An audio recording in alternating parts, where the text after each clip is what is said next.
Pengembangan sistem merupakan penyusunan suatu sistem yang baru untuk menggantikan sistem yang lama secara keseluruhan atau memperbaiki sistem yang telah ada.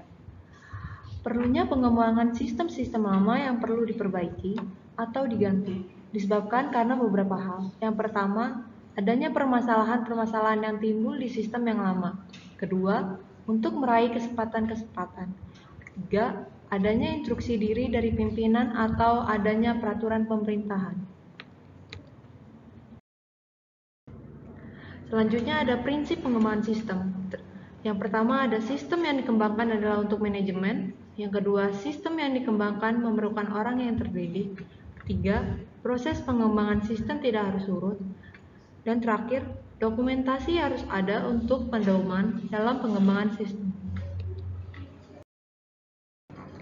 Selanjutnya ada tujuan perancangan pengembangan sistem. Yang pertama, untuk memenuhi kebutuhan para pemakai sistem. Kedua, harus berguna, mudah dipahami, dan mudah digunakan, harus dapat mendukung tujuan utama perusahaan. Yang ketiga, harus efisien dan efektif untuk dapat mendukung pengolahan transaksi, pelaporan manajemen, dan mendukung keputusan yang akan dilakukan oleh manajemen, termasuk tugas-tugas yang lainnya yang tidak dilakukan oleh komputer. Selanjutnya ada pendekatan pengembangan sistem. 1. Pendekatan klasik disebut juga dengan pendekatan tradisional atau pendekatan konvensional. Metodologi pendekatan klasik mengembangkan sistem dengan mengikuti tahapan-tahapan pada sistem life cycle. Yang kedua, pendekatan terstruktur. Pendekatan terstruktur dilengkapi dengan alat-alat dan teknik-teknik yang dibutuhkan dalam pengembangan sistem, sehingga hasil akhir dari sistem yang dikembangkan akan didapatkan sistem yang strukturnya didefinisikan dengan baik dan jelas. Pendekatan dari bawah ke atas.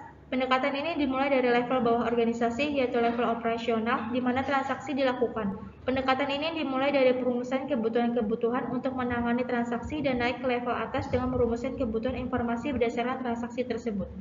Pendekatan dari atas ke bawah.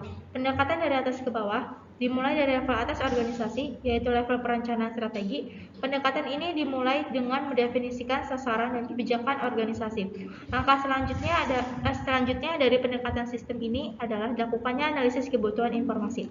Pendekatan ini juga merupakan ciri-ciri pendekatan terstruktur. Selanjutnya ada alat-alat pengembangan sistem.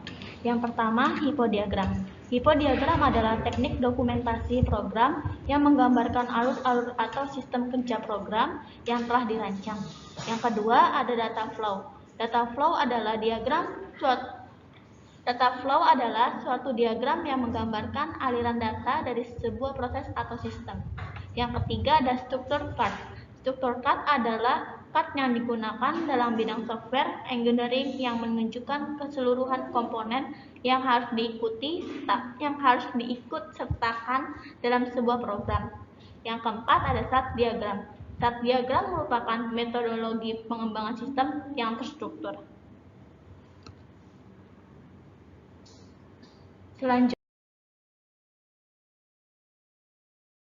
ada kegagalan dalam pengembangan sistem. Yang pertama, kurangnya keterlibatan pemakai atau user. Yang kedua, kurangnya komitmen. Yang ketiga, meneruskan proyek yang seharusnya sudah dibatalkan. Yang keempat, kegagalan integrasi sistem. Yang kelima, membeli aplikasi yang sudah jadi. Yang keenam, kurangnya koordinasi antara akuntan manajemen dengan para perancang. Selanjutnya, keberhasilan dalam pengembangan sistem. Yang pertama, perancangan yang matang dan jelas. Yang kedua, pemakai kebutuhan perusahaan yang jelas. Yang ketiga, hasil dari sistem aman. Yang terakhir, sistem sesuai dengan keinginan user. Studi kasus.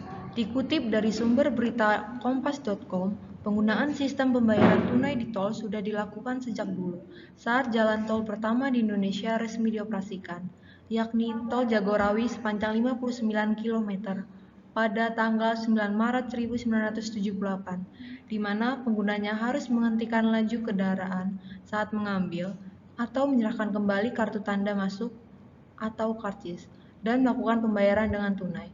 Karena hal itu sering sekali terjadi kemacetan di gerbang tol.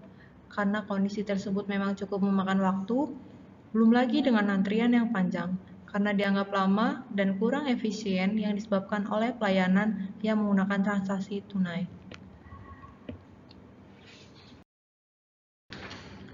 Solusi dan penyelesaiannya adalah untuk menyelesaikan masalah tersebut, pemerintah akhirnya memutuskan proses pembayaran non-tunai mulai diterapkan di seluruh jalan tol di Indonesia pada tanggal 31 Oktober 2017 menggunakan uang elektronik berbentuk kartu atau disebut e-tol yang ditujukan untuk mengurangi kemacetan karena antrian yang panjang ketika ingin membayar dan juga dianggap lebih cepat dan efisien di mana penggunanya tidak lagi repot mengeluarkan uang tunai ataupun karcis untuk melakukan pembayaran, melainkan penggunanya hanya tinggal tap saja kartu yang sudah terisi saldo, maka secara otomatis saldo terpotong.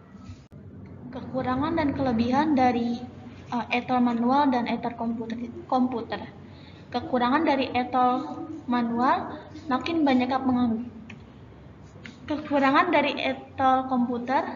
banyaknya pengangguran karena tenaga kerja manusia digantikan oleh sistem. Kekurangan selanjutnya lebih lama jika harus mengeluarkan uang tunai atau menunggu kembalian. Yang ketiga, menimbulkan kemacetan karena proses pembayaran yang lama.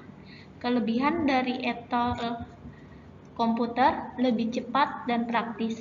Selanjutnya, tinggal tap saja kartu e-tol, saldo sudah otomatis terpotong. Proses pembayaran yang cepat sehingga pengguna tidak perlu menunggu lama dan tidak menimbulkan kemacetan lagi. Berikut adalah flowchart dari pengembangan sistem komputer dengan komputerisasi.